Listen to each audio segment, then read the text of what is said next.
जोहार, नमस्कार। मैं हूं आनंद कुमार और आप देख रहे हैं जनमन की बात। आगे बढ़ने से पहले एक अनुरोध है कि कृपया मेरे इस चैनल को लाइक, शेयर और सब्सक्राइब करें। साथ ही बेल नोटिफिकेशन ऑन कर दें और अपने सुझावों से मुझे अवगत कराते रहें ताकि मैं अपने कंटेंट में और सुधार ला सकूं और नई नई बातें आपको बता सकूं। तो आज की बात में शुरू करते हैं झारखंड में भ्रष्टाचार के उस इकोसिस्टम की जो सरकार दर सरकार बढ़ता जाता है और इसमें नए किरदार आते जाते हैं और ये किस तरह विशाल होता जाता है। आपको 18 नवंबर का हेमंत सोरेन जी जो हमारे मुख्यमंत्री हैं उनका एक संबोधन याद कराना चाहूँगा। 17 नवंबर को उनसे ईडी की पूछताछ हुई थी। 18 नवंबर को उन्होंने अपने कार्यकर्ताओं को संबोधित किया और उन्होंने कहा कि भाजपा उन्हें फंसा रही है। हेमंत सोरेन ने यह भी कहा कि भाजपा अपने पुराने पापों का ठीकरा उन पर फोड़ रही है। हेमंत सोरेन की नाराजगी जायज भी थी क्योंकि पद पे रहते हुए किसी मुख्यमंत्री से ईडी की पूछताछ का यह पूरे देश में यह अकेला मामला था। लेकिन सवाल है कि ऐसा आखिर हुआ क्यों, इसकी नौबत क्यों आई कि ईडी को किसी मुख्यमंत्री से पूछताछ करने की जरूरत पड़ गई। सवाल यह भी है कि अगर मुख्यमंत्री को भाजपा की पुरानी सरकार की पिछली सरकार के पापों की जानकारी थी तो उन्होंने समय रहते इन पापों का हिसाब क्यों नहीं लिया और आखिर वो पाप आखिर उनके ऊपर क्यों आ गए। सवाल यह भी उठता है कि ऐसी नौबत क्यों आई कि जब उनकी ही पार्टी के विधायक लोबिन हेम्ब्रम जब चीख चीख कर उनके ही विधायक प्रतिनिधि पंकज मिश्रा के पाप गिना रहे थे तो उनका ध्यान उस तरफ क्यों नहीं गया, क्यों समय रहते उन सब चीज़ों पर लगाम नहीं लगाई गई। और आज जब परतें एक एक करके खुल रही हैं कि पुलिस प्रशासन के और सरकार में कौन लोग पंकज मिश्रा का साथ दे रहे थे, उन्हें बचा रहे थे, तो भी राज्य सरकार की एजेंसियां उन्हें पकड़ने के बदले हाथ पे हाथ धरे क्यों बैठी रही, क्यों समय रहते कार्रवाई नहीं हुई। यह भी मामला है कि जब मनरेगा घोटाले में जिस सरकार ने पूजा सिंघल को क्लीन चिट दी थी उसके हाथ तब कांप गए होते, उसका जमीर तब जाग गया होता तो आज झारखंड की यह बदनामी नहीं हो रही होती और यहाँ अधिकारियों का खास करके आईएएस लॉबी का सिर शर्म से झुका न होता। लेकिन झारखंड तो कई मामलों में देश का अनूठा ही राज्य है। जब इसका जन्म हो रहा था 14-15 नवंबर 2000 की रात तो कई पंडितों ने कहा था, पंडितों मतलब राजनीतिक पंडितों नहीं, ज्योतिषियों ने कहा था कि इसका जन्म गलत मुहूर्त में हो रहा है और तब से उनकी यह बात सच ही साबित होती आ रही है क्योंकि उसके बाद से यह राज्य राजनीतिक अस्थिरता, उथल पुथल, जोड़ तोड़ और सबसे ज्यादा भ्रष्टाचार के कारण चर्चा में रहा है। यह भ्रष्टाचार का एक ऐसा इकोसिस्टम बन गया है जिसे तोड़ पाना तो अब किसी के बस की बात लगती भी नहीं। साल दर साल और सरकार दर सरकार यह इकोसिस्टम और बड़ा होता चला जाता है। इसमें नए किरदार आते चले जाते हैं। मुख्यमंत्री, मंत्री, आईएएस अफसर, छोटा बड़ा प्रशासनिक बाबू, पुलिस वाले, इंजीनियर, दलाल, बिचौलिए, अपराधी, माफिया, कोई नहीं बचा इससे। हर कोई इस सिंडिकेट में शामिल है। इस इकोसिस्टम में अगर किसी के लिए जगह नहीं है तो वह है ईमानदारी के लिए, इसके खिलाफ बोलने वाले के लिए। भ्रष्टाचार के इस इकोसिस्टम में शामिल लोगों का मुंह और पेट इतना बड़ा हो गया है कि वह कुछ भी खा जाते हैं, कुछ भी चबा जाते हैं, चाहे वो जंगल हो या पहाड़, कोयला हो या बालू पत्थर, यहाँ तक कि ये लोग तो जीते जाते इंसान को भी चट कर जाते हैं। आखिर यह भ्रष्टाचार का इकोसिस्टम ही तो है जो 10 साल पहले बिहार से आए एक बेईमान भगोड़े को पूरे झारखंड की सत्ता का केंद्र बिंदु बना देता है, जिसके इशारे पर सरकारें नाचने लगती हैं, उसके कहने पर जिलों के एसपी और डीसी बनाए और बदल दिए जाते हैं।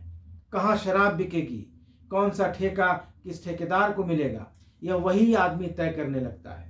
उसके इशारे पर विवादित जमीनों का सौदा हो जाता है, उसके खिलाफ थाने में जब एक आईएएस अधिकारी शिकायत करने जाता है तो उसे बेइज्जत होकर लौटना पड़ता है।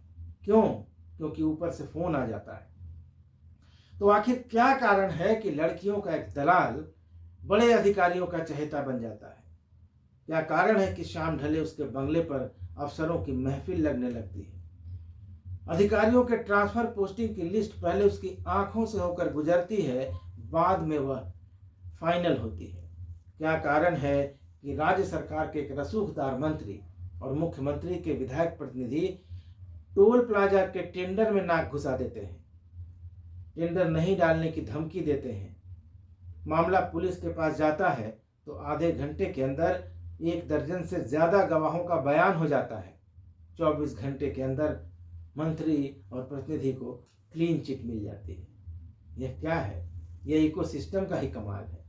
यह इकोसिस्टम का ही कमाल है कि ईडी की रिमांड पर लिए गए एक बिचौलिए, एक दलाल के फर्जी वकालतनामे को रांची के सेंट्रल जेल का सुपरिटेंडेंट सर्टिफाई कर देता है और जेल में बंद विधायक प्रतिनिधि के पास रसूखदार लोगों के, प्रभावशाली लोगों के फोन कॉल आते हैं। 300 से ज्यादा फोन कॉल, या तो ये करता है या उधर से आते हैं।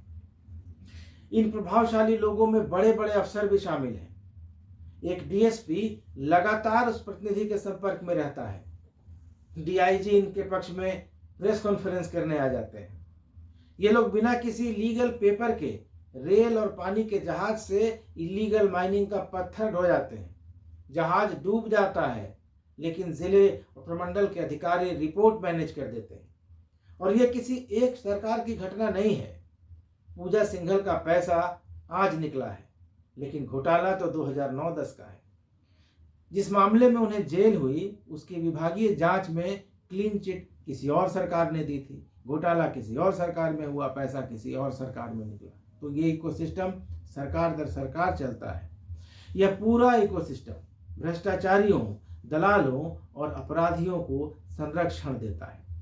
राहु यादव नाम का एक अपराधी है साहिबगंज का। वो इलीगल माइनिंग करता है पत्थर की और उसका ट्रांसपोर्टेशन भी करता है। राहु एक औरत की, एक बेचारी औरत की जमीन कब्जा कर लेता है, उस पर आलीशान महल खड़ा कर देता है। वो बेचारी औरत रो रो कर हर दरवाजा खटखटाती है, पुलिस के पास जाती है, प्रशासन के पास जाती है, जनप्रतिनिधियों के पास भी जाती है, लेकिन कोई कार्रवाई नहीं होती। थक हार के उसे ईडी के पास जाना पड़ता है। उसके बाद कार्रवाई शुरू होती है। यहाँ शराब, पत्थर, बालू, कोयला, आयरन और ट्रांसफर पोस्टिंग, जहाँ भी जाइए हर अलग अलग चीज़ों के लिए अलग अलग सिंडिकेट है। और इसको संरक्षण कौन देता है? भ्रष्ट सरकारी अधिकारी और करप्ट और लालची पॉलिटिशियन। सत्ता नई हो या पुरानी, भ्रष्टाचार का ये इकोसिस्टम उसे अपने शिकंजे में ले ही लेता है और फिर शुरू हो जाता है लूट का नंगा नाच। जो इसके खिलाफ आवाज उठाते हैं उन्हें यह पूरा सिस्टम करप्ट साबित करने पर लग जाता है।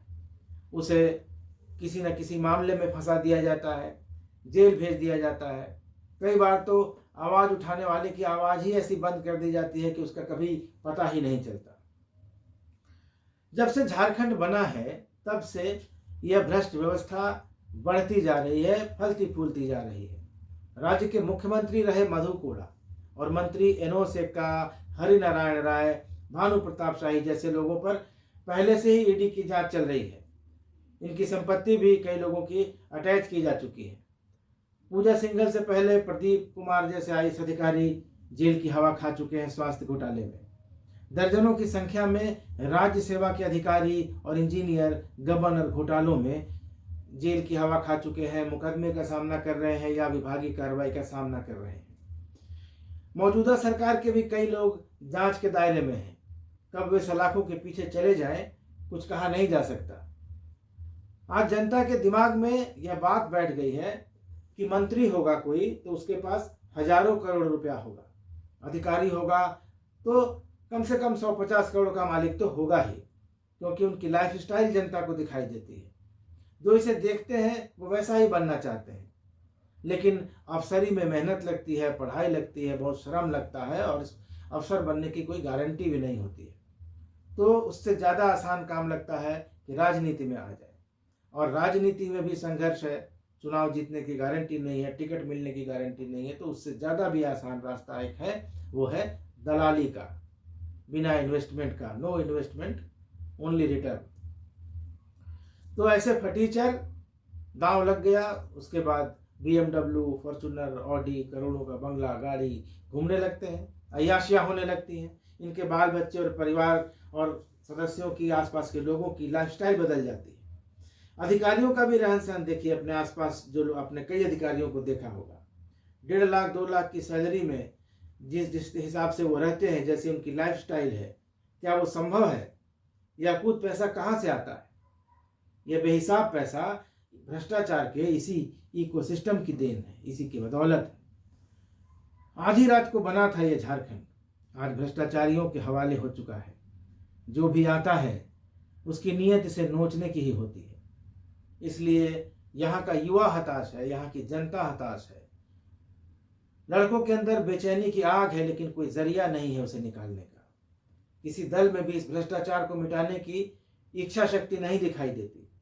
इच्छा शक्ति होती तो एक दागी IAS अधिकारी को एक ही दिन में क्लीन चिट देकर, उसी दिन प्रमोशन देकर सेक्रेटरी जैसे पावरफुल और महत्वपूर्ण पद पर नहीं बैठा दिया जाता।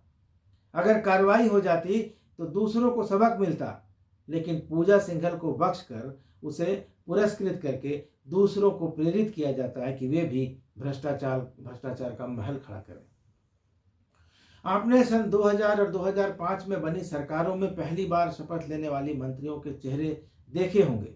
नहीं देखे होंगे तो गूगल पर देख सकते हैं। आपको पिच के गाल, सूखी काया और साधारण कपड़ों में शपथ लेते कुछ ऐसे युवा दिखाई देंगे जो कुछ सालों बाद ही अरबों की संपत्ति के मालिक बन गए। उनके खिलाफ जांच हुई, छापे पड़े, करोड़ों अरबों की संपत्ति निकली, महंगी गाड़ियां, डिजाइनर घड़ियां, देश में, देश के बाहर कई संपत्तियां उनके पास निकली। किसी के PA के पास करोड़ों की FD निकली, तो किसी की पत्नी के नाम पर करोड़ों की जायदाद मिली। यह एक ऐसा प्रदेश है जहां सरकारें किसी राजनीतिक विचारधारा के लिए नहीं, या जनता के कल्याण के लिए नहीं गिराई और बना दी जाती हैं। यहाँ सरकारें गिरती और बनती हैं तो ज़्यादातर मामलों में उसके पीछे निजी स्वार्थ और भ्रष्टाचार की मंशा होती है। मंत्रियों को उनकी योग्यता के हिसाब से पद नहीं मिलते। किस लिए मिलते हैं ये हम और आप सब जानते हैं। झारखंड की यही समस्या है। लोग आते हैं कि सूरत हाल बदल देंगे, झारखंड अमीर है पर लोग गरीब हैं। वे गरीबी मिटाने का वादा करके आते हैं, पर गरीबी मिटा कर जाते हैं अपनी और अपने आसपास के लोगों की। अपने आसपास के लोगों का, खुद का सूरत हाल बदल देने के लिए उनकी पूरी ताकत लगती है। अगर ऐसा नहीं होता तो गरीब के लिए बनी मनरेगा योजना में घोटाला नहीं होता, साहेबगंज के पहाड़ गायब नहीं हो जाते, सारंडा के जंगल अवैध खनन से कराह नहीं रहे होते, और यहाँ का युवा नौकरियों और रोजगार की तलाश में बूढ़ा नहीं हो रहा होता। बात निराशा की है, लेकिन हालात फिलहाल यही है। मगर जिंदगी है तो उम्मीद भी है। आज की बात में बस इतना ही कि यही है जिंदगी, कुछ ख्वाब, चंद उम्मीदें, इन्हीं खिलौनों से तुम भी बहल सको तो चलो। धन्यवाद, नमस्कार।